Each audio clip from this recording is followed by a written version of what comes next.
साथ पूर्णिमा मिश्रा और वक्त है दहाड़ का। पहलगाम आतंकी हमले के बाद ऑपरेशन सिंदूर ने पाकिस्तान में खलबली मचाकर रख दी है।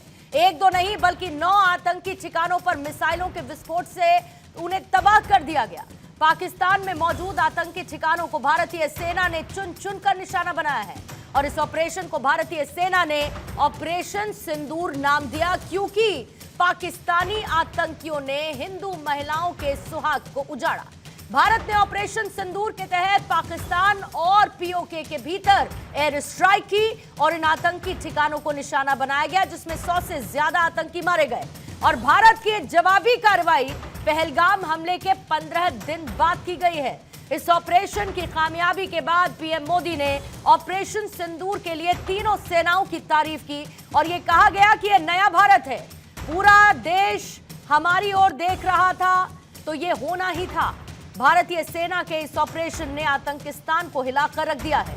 वहां के रक्षा मंत्री ख्वाजा आसिफ ने कहा है कि अगर भारत रुक जाता है तो पाकिस्तान रिटेलिएट नहीं करेगा। ख्वाजा साहब, अगर ऐसा करने की हिमाकत की तो फिर पाकिस्तान के टुकड़े होने से कोई नहीं रोक पाएगा। और यह संदेश भारतीय सेना ने अपनी प्रेस कॉन्फ्रेंस में भी दे दिया है। 22 अप्रैल को पहलगाम में हुए विभत्स आतंकवादी हमले के शिकार मासूम नागरिकों व उनके परिवारों को न्याय देने के लिए लॉन्च किया गया था। इस कार्रवाई में 9 टेररिस्ट कैंप्स को टारगेट किया गया और पूरी तरह से इसे बर्बाद किया गया। The selection of these targets for Operation Sindoor was based on credible intelligence inputs and role of these facilities in perpetrating the terror activities. The locations were so selected to avoid damage to civilian infrastructures and loss of any civilian lives. आइए सवालों का जिक्र और उसके बाद करेंगे खास expert panel से चर्चा। पहला सवाल यही कि जब टूट गई मर्यादा तब विध्वंस का इरादा। देश के प्रधान का संकल्प, आतंक पर हमला विकल्प। धुआं धुआं आतंकिस्तान, खौफ में फौज, थर्रा रहे हुक्मरान। 25 मिनट का वक्त, 9 ठिकाने ध्वस्त, 100 आतंकी ढेर। न भूले हैं न भूलेंगे, नापाक ठिकाने ध्वस्त करेंगे। हमारे साथ मौजूद हैं रिटायर्ड ब्रिगेडियर विनोद दत्ता साहब, रक्षा विशेषज्ञ के तौर पर मौजूद हैं। स्टूडियो में मेरे साथ group captain UK Devnath sir, रक्षा विशेषज्ञ के तौर पर मौजूद हैं। साथ ही मेरे साथ टीपी त्यागी सर हैं, रक्षा विशेषज्ञ के तौर पर। बाकी और मेहमान भी जुड़ेंगे। आप सभी का स्वागत करते हुए अचल मल्होत्रा साहब भी रहेंगे, संजीव श्रीवास्तव साहब भी हमारे साथ रहेंगे। आइए शुरुआत करती हूँ विनोद दत्ता साहब आप ही के साथ, क्योंकि आज सुबह से सर लगातार या बीती रात से लगातार चर्चा होने से पहले, और विनोद दत्ता साहब आपके पास आते हुए, क्योंकि सीधे सीधे ये क्लियर मैसेजिंग है और सुबह से बीती रात से हम इस पर चर्चा कर रहे हैं। बहुत सारे एंगल्स पर सर चर्चा हो गई, लेकिन मैं इस चर्चा को 2 स्टेप फॉरवर्ड लेकर जाना चाहती हूं। पाकिस्तान पर जिस तरीके से हमने जवाबी कार्रवाई की, पाकिस्तान को जो नुकसान हुआ, हम आतंकवाद की रीढ़ को तोड़ना चाहते हैं, हम आतंकवाद को जड़ से खत्म करना चाहते हैं। लेकिन आपको लगता है कि इस ऑपरेशन सिंदूर के बाद, इस मिसाइल स्ट्राइक के बाद, हमें यह मेक श्योर करना होगा कि पाकिस्तान में जहां जहां पर आतंक के ब्रीडिंग ग्राउंड्स हैं, या फिर वो लोग जो कि आतंक को बढ़ावा देते हैं या आतंकियों को न सिर्फ पैदा करते हैं, उनको ट्रेन करते हैं, उनको फिर तैयार करते हैं भारत में हमला करने के लिए, हमें वहां पर अटैक की आने वाले भविष्य को सुरक्षित करने के लिए जरूरत इसी के साथ अब महसूस होगी। देखिए, आपने बिल्कुल ठीक कहा कि पाकिस्तान एक ऐसा मुल्क है, हालांकि हमने जिस तरह के स्ट्राइक्स किए हैं वो काबिल तारीफ है और भारतीय सशस्त्र सेनाओं के लिए मेरे लिए और इज्जत बढ़ गई है। लेकिन अगर हम लोग ये सोच रहे हैं कि साहब ये करने से आतंकवाद का खात्मा हो जाएगा, तो हमें अपनी सोच में थोड़े बदलाव करने पड़ेंगे। दूसरी चीज, पाकिस्तान एक ऐसा मुल्क है, वो अगर आप इन तंजीमों के नाम भी देखें तो वो इंटरनेशनल प्रेशर की वजह से इनके नाम बदली करते रहता है। ठीक है, तो इन सब चीजों को वो ये इंफ्रास्ट्रक्चर हमने गिराया है। उनके जो आका हैं, खासकर हाफिज सईद और ये सब, इनको स्टेट प्रोटेक्शन दी गई है। तो भारत को एक इस तरह की मतलब रणनीति बनानी पड़ेगी या एसओपी बनानी पड़ेगी कि जब भी इस तरह के कोई अटैक हो, इमीडिएटली आर्मी को ये फ्री हैंड हो कि वो एकदम रिटेलिएट करे। जिस तरह के आज ये सर्जिकल स्ट्राइक की है, जिस तरह का प्रिसीशन, जिस तरह का मतलब सर्जिकल वर्क किया है, इसी तरह के ऑपरेशंस प्लान करके जब तक हम पाकिस्तान को इस तरह का जवाब नहीं देंगे, तब तक पाकिस्तान के अकल आने वाली नहीं है। दूसरी चीज, अगर हम ये सोच रहे हैं कि साहब ये खुशी का मौका है, यकीनन है, लेकिन हमें अभी चौकन्ना रहना पड़ेगा, क्योंकि पाकिस्तान पे आप बिल्कुल रिलाई नहीं कर सकते। पाकिस्तान अपने लास्ट डिच एफर्ट में कहीं भी हम पे हमला कर सकता है या कोई और नुकसान पहुंचा सकता है। तो भारत की जो सेना है, नागरिक हैं या और इंटेलिजेंस एजेंसीज हैं, उनको थोड़ा चौकन्ना रहना पड़ेगा। तीसरी चीज मैं कहना चाहता हूं कि अगर यही एक मौका है जब पाकिस्तान सबसे वल्नरेबल है, और जिस बात का होम मिनिस्टर साहब ने कई बार पार्लियामेंट में जिक्र किया है, प्राइम मिनिस्टर साहब ने भी जिक्र किया है कि अगर हमें पीओके लेना है तो यही मुफीद समय है, जहां क्योंकि सबसे ज्यादा अगर आप कैंप्स देखें तो उसी तरफ ज्यादा है, और अगर हमें उस एरिया को सैनिटाइज करना है या अपने उसमें उसका अपना वर्चस्व रखना है तो उसको हमें लेना पड़ेगा। लेकिन पिछले 2 युद्धों की तरह ये नहीं कि साहब बाद में संधि हो, इतने लोग मारे जाएं। आप ये देखिए, एक ब्रह्मोस की कीमत 34 करोड़ रुपए है। तो दोनों ही देश मतलब इस वॉर को अफोर्ड नहीं कर सकते, लेकिन इतनी खून खराबा, इतना पैसा जाया करने के बाद फिर वही संधियां होती हैं। क्योंकि देखिए, देश जले या कोई धर्म या कोई मतलब जाति जले, जो सियासी कुर्सियां हैं वो हमेशा मुस्कुराती। बिल्कुल। अचल मल्होत्रा साहब, आपके साथ आते हुए, क्योंकि ऑपरेशन सिंदूर को हमने अंजाम दिया, भारतीय सेना को फ्री हैंड दिया गया था, और जिस तरीके से पाकिस्तान को हमने जवाब दिया है वो निश्चित तौर पर सर काबिले तारीफ है। और इसकी मुख्य वजह, उसका एनालिसिस करते हुए सर फिर आगे भविष्य को लेकर भी चर्चा करनी होगी कि पाकिस्तान जो कि एक ऐसा सांप है जो फन उठाए बगैर नहीं रह सकता, पाकिस्तान एक ऐसा है जो आतंकवाद से खुद की दूरी नहीं बना सकता, चाहे जो हो जाए। लेकिन पिछले कुछ वक्त में सर हमने डिफेंस सेक्टर में खुद को बहुत मजबूती दी। पिछले कुछ वक्त में हमारी फॉरेन पॉलिसी में बहुत बड़े बदलाव देखने को मिले। ग्लोबल तौर पर हमारी डिप्लोमेसी इतनी मजबूत हुई, इसी बार हमने देखा कि सब कुछ हमने खुलकर किया। इससे पहले एयर स्ट्राइक हो या बालाकोट हो, हमने बहुत साइलेंटली किया, किसी को बिल्कुल खबर नहीं थी। लेकिन हमने इस बार ओपनली इस पर डिस्कस किया। हमने ये साफ तौर पर कहा कि हम जवाब देंगे, कल्पना से परे सजा देंगे और बदला लेकर रहेंगे। आपको लगता है कि ग्लोबली भारत की कूटनीति इतनी ज्यादा मजबूत हुई है कि जो कह रहे हैं खुलकर कह रहे हैं और करके रहेंगे, ये भारत की मजबूती को दिखाता है ग्लोबल लेवल पर, और साथ ही जिस तरीके से देश अलग अलग भारत के साथ आ रहे हैं, ये भारत को इस मौके पर मजबूती भी दे रहा है। धन्यवाद पूर्णिमा जी। सबसे पहले तो मैं अपने देश के नेतृत्व और हमारे फौजी भाइयों को बधाई देना चाहूँगा इस ऑपरेशन के लिए, सक्सेसफुल ऑपरेशन के लिए। और ये कहूँगा, ये तो होना ही था, और लेकिन मूड ऑफ द नेशन है कि दिल भांगे मोर, नॉट इनफ। बहरहाल वो भविष्य की बात है, भविष्य में करेंगे। मुझे नहीं लगता कि इस एक ऑपरेशन से जो जड़ से ख़त्म करने की बात है आतंकवाद को, वो ख़त्म हो पाएगी। ये कंटिन्यूस प्रोसेस रहेगी। इस तरह की स्ट्राइक्स के अलावा हमें बहुत सारे दूसरे काम करने होंगे पाकिस्तान को कमज़ोर करने के लिए, पाकिस्तान को सबक सिखाने के लिए। वो हम किसी और बहस में डिस्कस करेंगे। मैं आपके स्पेसिफिक सवाल पे आता हूँ। जी सर। बिल्कुल, देखिए, पिछले काफ़ी साल में जो भारत की ग्लोबल फ्रंट पे, ग्लोबल फोरम पे जो हमारी पोजीशन स्ट्रांग हुई है, चाहे वो विदेश नीति हो, चाहे हमारी आर्थिक हो, 5th लार्जेस्ट से शायद अब हम 4th लार्जेस्ट इकॉनमी बन गए, 3rd की तरफ जा रहे हैं। जहाँ तक हमारी डिफेंस पॉलिसीज़ है उसमें, और डिफेंस हमारी प्रिपेयर्डनेस है, उसमें हमारी काफ़ी मजबूती आई है। एक ज़माना था जब हमारा सिर्फ बायर सेलर रिलेशनशिप हुआ करती थी। काफ़ी समय से अब हम अगर कुछ खरीदते हैं तो साथ में उसमें टेक्नोलॉजी ट्रांसफ़र और इन सब चीज़ों की भी बात होती है। इंडिया में मैन्युफैक्चरिंग की बात होती है। पिछले कुछ सालों में अगर आप देखें तो हमारे खुद के डिफेंस एक्सपोर्ट्स काफ़ी बढ़ चुके हैं, और उसमें बड़ी बड़ी देश है जो हमसे डिफेंस खरीदते हैं। तो हमारी इकोनॉमिक पोजीशन बहुत अच्छी है, डिफेंस प्रिपेयर्डनेस बहुत एकदम इंटैक्ट है। और उसके अलावा भारत की जो फॉरेन पॉलिसी, जिसका स्ट्रैटेजिक जो हमारा है इंडिपेंडेंस, जो हमारा एक वो है फ्रीडम जो हमारी, उसको पूरी दुनिया मानती है। ये रशिया यूक्रेन कॉन्फ्लिक्ट में भी देखा कि भारत अपने नेशनल इंटरेस्ट को आगे लेके बात करता है। और फिर सबसे बड़ी बात जो हमारी फेवर में जाती है वो ये है कि पिछले कई साल से हम आतंकवाद के खिलाफ एक बहुत बड़ी मुहिम छेड़ चुके हैं और एक पूरे वर्ल्ड में हमने ग्लोबल ओपिनियन बनाया है, जिसके चलते कोई भी इस बात से एतराज नहीं कर सकता कि अगर आतंकवाद होता है और कोई आतंकी हमला हमारे ऊपर होता है तो not only we have the right to defend but we have right to respond. दोनों चीजें, रिस्पॉन्स करने का भी हमारा राइट है, डिफेंड करने का भी हमारा राइट है। और हमने बहुत ही समझदारी से सोच समझ के जो ऑपरेशन किया है उसका की पॉइंट ये है कि हमने टेरर आउटफिट्स, टेरर इंफ्रास्ट्रक्चर को ही जो है अटैक किया है। हमने मिनिमम रखी है collateral damage in terms of civilian casualties. तो इस चीज को भी दुनिया में मेरे हिसाब से सराहा जाएगा।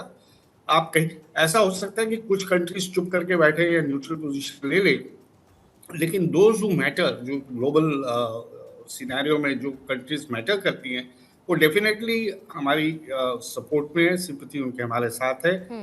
अब साथ ही साथ हम पे ये जरूर थोड़ा परसुएशन, प्रेशर, आप कुछ भी कह लीजिए, ये बनेगा कि हमें इसको और एस्केलेट नहीं करना चाहिए, हमें रेस्ट्रेन करना चाहिए ताकि ये फुल कॉन्फ्लिक्ट में कन्वर्ट नहीं हो जाए। और मुझे नहीं लगता कि हमारी किसी भी स्टेज पे ये पॉलिसी थी कि आउटराइट वॉर के लिए हम जाना चाहते हैं। हम से उरी और बालाकोट से बढ़कर और ऑल आउट वॉर से थोड़ा कम, ये रखना हमारी जो स्ट्रेटेजी थी।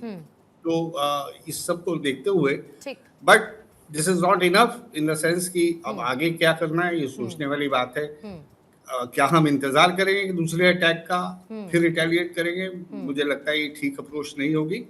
जब मौका मिले, जहां मौका मिले, मैं तो यहाँ तक कहूंगा कि मेरे हिसाब से भारत सरकार की, भारत की जो पॉलिटिकल लीडरशिप है, भारत की आर्म फोर्सेस है, उन्हें पहले से मालूम था कि अगर कल को कुछ होगा तो हमें क्या करना है। ये 10 दिन जो हमने 15 दिन लिए हैं, ये सिर्फ इंटरनेशनल ओपिनियन को मोबिलाइज करने और एक जनरल अवेयरनेस देने, एक मूड बनाने इंटरनेशनल कम्युनिटी के बीच में कि देखिए ये सब हुआ है और हम कुछ करने वाले हैं। ठीक है, वरना ये सिचुएशंस कभी भी आ सकती हैं और मुझे लगता है इस तरह के प्लान्स हमारे पास ऑलरेडी होंगे, हमें और भी टारगेट्स हमारे पास होंगे। तो बाकी बहुत सी बातें हो रही हैं। हाँ, आपने बहुत कुछ इम्पोर्टेंट बातें सब मेंशन की, मैं उनको अगर मैं भूलूं ना तो मैं उनको आगे कंटिन्यू साथ साथ भी करना चाहूंगी। लेकिन क्योंकि आपने इस बात का जिक्र किया कि ग्लोबली हम जिस ओपिनियन को, जो बाकी देश हैं उनके ओपिनियन को हम साथ में लेकर, उनके सपोर्ट को डिप्लोमेटिक तरीके से सबको साथ लेकर पाकिस्तान में जो आतंकवाद है उसमें सभी देशों को साथ लेकर हम आगे बढ़ना चाहते थे।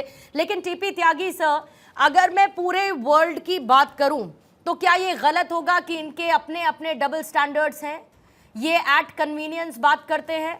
जब मैं रशिया और यूक्रेन युद्ध की बात कर लेती हूं सर, ठीक है, बहुत सारे लोगों ने बहुत सारी बातें कही, साइड्स लोगों ने चुनी, लेकिन उसके बावजूद सर रशिया को जो करना था रशिया करता आया। किसी ने बहुत ज्यादा इस तरीके से एक प्रेशर बिल्डिंग की बात नहीं की। नेटो साथ में अगेंस्ट खड़ा हुआ था, उसने जरूर कहा कि आपने ह्यूमन राइट्स वायलेट किए हैं, आपने ऐसा किया वैसा किया। फिर मैं इसके अलावा और कंट्रीज की बात करूं, अगर अमेरिका एबटाबाद में जाके ओसामा बिन लादेन पर हमला, तब कोई कुछ नहीं बोलता। लेकिन जब भारत किसी तरीके का अटैक करता है, वो भी एक ऐसी चीज के लिए, आतंकवाद, जिससे वो लगातार पीड़ित रहा है और वो भी पाकिस्तान के मुल्क द्वारा, तो यहां पर संयम बरतने की बात की जाती है। यहां पर कहा जाता है कि नहीं, दोनों ही कंट्रीज संयम बरतें, आगे बैठकर इस पे बात करें, ये एस्केलेट नहीं होना चाहिए, नहीं तो ऐसा होगा वैसा होगा। इतने प्रीचर्स हैं सर, इतने ज्ञान देने वाले लोग हैं, लेकिन जब अपनी बारी आती है तो ये कुछ नहीं कहते। पूर्णिमा जी, आपने बेहतरीन सवाल किया है और यही सवाल सबके दिमाग में है। अमेरिका पाकिस्तान को नेशन नहीं मानता। अमेरिका के लिए पाकिस्तान एक वेपन है, और वेपन इसलिए कि साउथ एशिया के अंदर अगर अमेरिका को ईरान पे या अफगानिस्तान पे कोई कार्रवाई करनी है तो वो कहां से करे? उसने अल जवाहिरी को मारा, कहां से मारा? बेस कहां था? पाकिस्तान में था। ये और इसीलिए डोनाल्ड ट्रंप कहते हैं हिंदुस्तान मुझे बहुत प्यारा है, लेकिन पाकिस्तान भी मुझे बहुत प्यारा है। तो इन डबल स्टैंडर्ड वाले लोगों के कहने में या उनके प्रेशर में क्यों आए?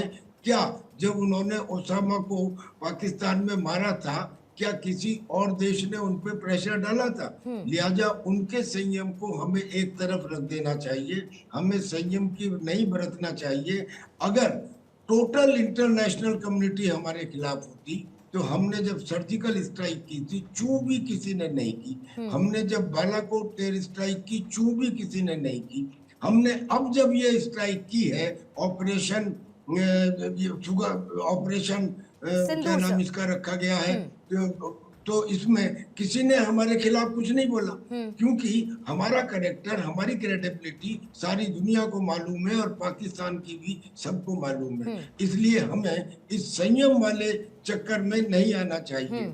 ये जो स्ट्राइक हुई है, ये स्ट्राइक बहुत ही बेहतरीन हुई है। सबसे बड़ी बात तो ये कि इसका पोजीशन इतना अच्छा कि एक भी किसी सिविलियन का कोलेटरल डैमेज नहीं हुआ। दूसरे, कोऑर्डिनेशन इतना अच्छा कि जहां जहां अटैक करना चाहते थे वहां वहां किया।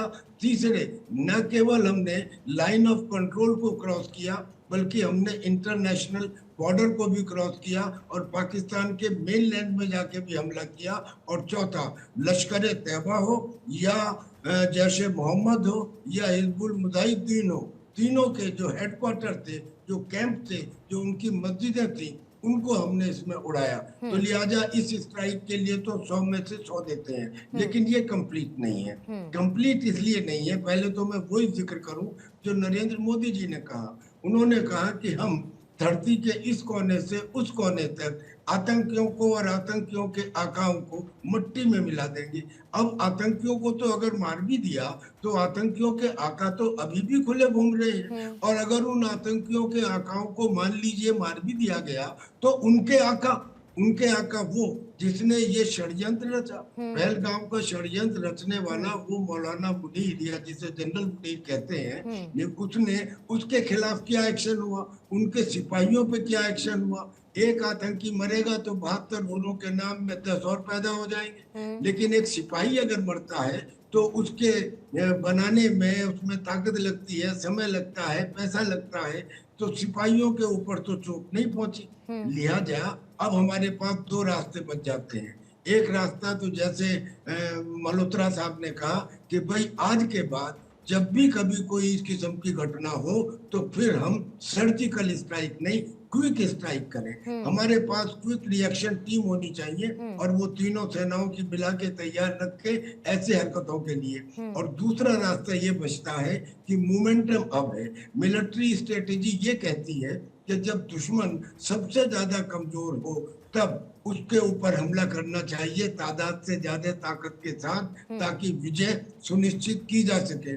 आज इतिहास में पाकिस्तान इतना कमजोर कभी नहीं रहा होगा जितना उसकी आर्मी आज कमजोर है। उसकी आर्मी में डिजर्शन हो रहे हैं, क्या हम डिनाई कर सकते हैं? उसकी आर्मी के जूनियर ऑफिसर्स ने अपना अविश्वास जता दिया है जनरल मुनीर के अंदर। और पाकिस्तान में इस समय एक तरफ बलूचिस्तान लिबरेशन आर्मी, दूसरी तरफ तहरीके तालिबान पाकिस्तान, और तीसरी तरफ जिस अफगान को अपने साथ लेने की बात फजलुर रहमान कर रहे थे, वो भी अब ये कह रहा है कि हम भी हिंदुस्तान की तरह से आपका पानी रोक देंगे। और चौथे, पाकिस्तान ऑक्यूपाइड कश्मीर के अंदर जो लोग हैं वो चिल्ला चिल्ला के कह रहे हैं कि आर पार तोड़ दो और कारगिल गेट खोल दो। यानी कि इस कमजोर स्थिति का अगर फायदा ना उठाया जाए तो वो मिलिट्री स्ट्रेटेजी के खिलाफ होगा। मीन्स जो अभी तक हुआ है मैं समझता हूँ वो फेज 1 है या वो बूंदाबांदी है। अभी मूसलाधार बारिश बाकी है। आवश्यकता है कि हम इस मोमेंटम को बनाए रखें और हमारे पास उसके लिए एक कारण है, और कारण ये है कि पाकिस्तान की तरफ से लाइन ऑफ कंट्रोल का लगातार पिछले 10-11 रोज से सीज फायर का उल्लंघन हो रहा है। पहले स्मॉल आर्म से होता था, अब उन्होंने आर्टिलरी डिप्लॉय कर दी है और आर्टिलरी से उन्होंने हमारे 12 लोग मारे गए हैं, 50 लोग जो है सिविलियन वो जख्मी है और बहुत नुकसान हुआ है जान माल का। तो हमारे लिए सफिशिएंट कारण है। This is an act of war, an act of war should be deployed by act of war. So now we are in a situation that we should do it. तो हिंदुस्तान की फौज को 365 के 365 दिन अलर्ट कंडीशन पे नहीं रखा जा सकता। It takes time to mobilize people, to mobilize forces. तो now is the time we should continue with this momentum, या फिर एक ये डिसीजन ले लिया जाए जैसे मैंने बताया कि क्यूआरटी टीम बने और वो क्यूआरटी टीम जैसे ही कोई घटना हो उसके 24 घंटे में न्यू नॉर्मल होना चाहिए सर, ये न्यू नॉर्मल होना चाहिए, ये इस तरीके की कार्रवाई न्यू नॉर्मल होनी चाहिए और भारत की नीति में इसको इनकलकेट करना चाहिए कि अब ये हमारे लिए नॉर्मल है कि हम त्वरित जवाब किसी बात का देंगे, क्विक रिप्लाई हम किसी बात का देंगे। संजीव श्रीवास्तव साहब, लेकिन अब ये बताइए कि अगर हाफिज सईद है या फिर मसूद अजहर है, मसूद अजहर जिसके परिवार के 10 लोगों को हमने जब हमला किया तो उसके परिवार के 10 लोगों को हमने मार दिया, वो भी आतंकी गतिविधियों में इन्वॉल्व थे, लेकिन मसूद अजहर जैसे लोग, हाफिज सईद जैसे लोग, उनको कितना कम वक्त लगेगा 15 साल के 13 साल के बच्चे को रेडिकलाइज करने में, उसके हाथ में बंदूक थमाने में, उसको आतंक की ट्रेनिंग देने में। जब तक हम हाफिज सईद या मसूद अजहर जैसे ये 2 लोग, सर डायरेक्टली कह रही हूं, जब तक हम टारगेट करके इन दोनों को नहीं मारेंगे तब तक हम आतंकवाद का पूरी तरीके से खात्मा करने की तरफ एक मजबूत कदम कैसे बढ़ाएंगे। आज जो हमने किया, मैं बार बार कहती हूं, काबिले तारीफ बात है, लेकिन जब प्रधानमंत्री ये कहते हैं कि जड़ से खत्म करना होगा तो जड़ तो पहले ये 2 लोग हैं जिनको पाकिस्तान संरक्षण देता है, जिनको सेफ हाउस में बैठाता है, जिनको बचाने की कोशिश करता है, यूएनएससी में गुहार लगाता है, द रेजिस्टेंट फ्रंट को उस लिस्ट से बाहर जाके करवा देता है, तो ये सब तो वो कर रहा है इस पाकिस्तान से। ग्लोबली ये सवाल यूएनएससी पूछेगा। जी पूर्णिमा जी, आपने ये बिल्कुल बहुत ही अच्छा प्रश्न उठाया है, और ये जो जब तक आतंकवाद के इन आकाओं पर प्रहार नहीं होता है, जब तक ये आतंकी आका एलिमिनेट नहीं किए जाते हैं, तब तक आतंकवाद की जो साजिशें ये रचते रहेंगे और आतंकवाद की घटनाएं ये करने की कोशिशें करते रहेंगे। और इस संदर्भ में मैं यूनाइटेड स्टेट्स ऑफ अमेरिका और इजराइल के द्वारा जिस तरीके के एक्शंस लिए जाते हैं, यूनाइटेड स्टेट्स ऑफ अमेरिका यद्यपि कि आतंकवाद के संदर्भ में जो ग्लोबल स्तर पर जिस तरीके की एकजुटता उसे दिखानी चाहिए, जिस तरीके का एक संगठित तरीके से उसे कार्य करना चाहिए, कोलैबोरेट करना चाहिए, ज्वाइंट ऑपरेशंस करने चाहिए, अमेरिका नहीं करता है। और अंतर्राष्ट्रीय समुदाय में जो आतंकवाद के संदर्भ में एक एकता की कमी है, कोलैबोरेशन की कमी है, बहुत स्पष्ट है। लेकिन यूनाइटेड स्टेट्स ऑफ अमेरिका की धरती पर यदि किसी आतंकी ने बड़ी आतंकी घटना को अंजाम दिया है तो वो उन आतंकियों को अमेरिका और उसका हॉट परस्यू करता है, उसे एलिमिनेट करता है, चाहे उसके लिए कितना भी लंबा समय क्यों न लगे, कितने भी रिसोर्सेज क्यों न लगे। ओसामा बिन लादेन को 10 वर्षों के बाद अमेरिका ने अब्बाताबाद में इसी पाकिस्तान में एलिमिनेट किया था। 20 वर्षों के बाद काबुल में उसका जो नंबर 2 अलकायदा का अयमान अल जवाहिरी, उसको एलिमिनेट किया था। राष्ट्रपति ट्रंप ने अबू बकर अल बगदादी को सीरिया की एक टनल में मार गिराया। तो जाहिर है कि ये जो आतंकी जो आका है, जो कि मेन इसके जो मास्टरमाइंड्स होते हैं, उनके ऊपर भी कार्रवाई करना, उनके ऊपर प्रहार करना और उनको समाप्त करना, ये भी बेहद आवश्यक है। ये भी काउंटर टेररिज्म ऑपरेशन का एक महत्वपूर्ण अंग है। और इस संदर्भ में मैं स्पष्ट रूप से ये कहना चाहता हूँ कि भारत की आज तो कार्रवाई हमने इस पहलगाम के आतंकी हमले के बाद जरूर की है, एक कॉम्प्रिहेंसिव रिस्पॉन्स किया है और एक बहुत ही रोबस्ट रिस्पॉन्स है।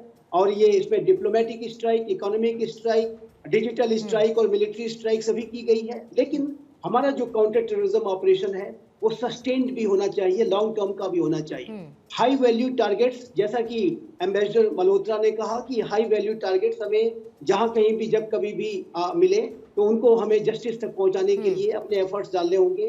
जिस तरीके की कार्रवाई अमेरिका करता है, चाहे वो शांति काल हो, चाहे वो आपातकालीन स्थिति हो, युद्ध की स्थिति हो, अमेरिका के जो काउंटर टेरर ऑपरेशन है लगातार चलते रहते हैं और वो ड्रोन्स के माध्यम से, अन्य माध्यमों से लगातार ऐसे ठिकानों को हिट करता है। और इजराइल की भी इसी तरीके की नीतियां होती है। यूरोप के कई राष्ट्र ऐसे ही सख्त नीतियों पर चलते हैं।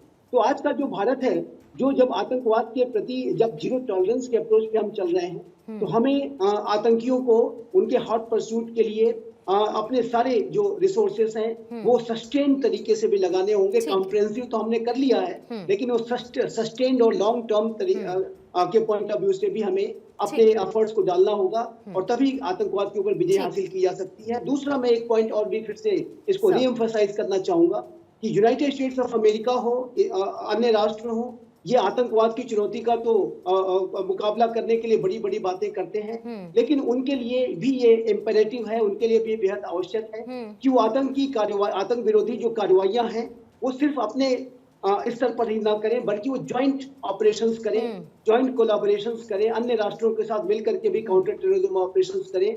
और यदि अमेरिका और भारत और इजराइल और अन्य जो महाशक्तियां हैं आतंकवाद के मुद्दे पर अगर ज्वाइंट काउंटर टेररिज्म ऑपरेशन करें, ज्वाइंट इंटेलिजेंस शेयरिंग करें, तो कोई आतंकवादी ऐसा नहीं है जिसको कि कहीं भी कोई शरण मिल सकती है और वो बचा जा सकता है। और ये आतंकवाद का जो पूरा very well said sir, very well said. और जिस तरीके से सेना सरकार की स्ट्रैटेजी नजर आई है अब मिलिट्री रिटेलिएशन के बाद काउंटर अटैक को लेकर या फिर ग्लोबल लेवल पर लेकर जो कूटनीति हम लेकर चलते हैं, लेकिन उत्तम देबनाथ सर, हमने सिंधु से सिंदूर तक का सफर तय किया।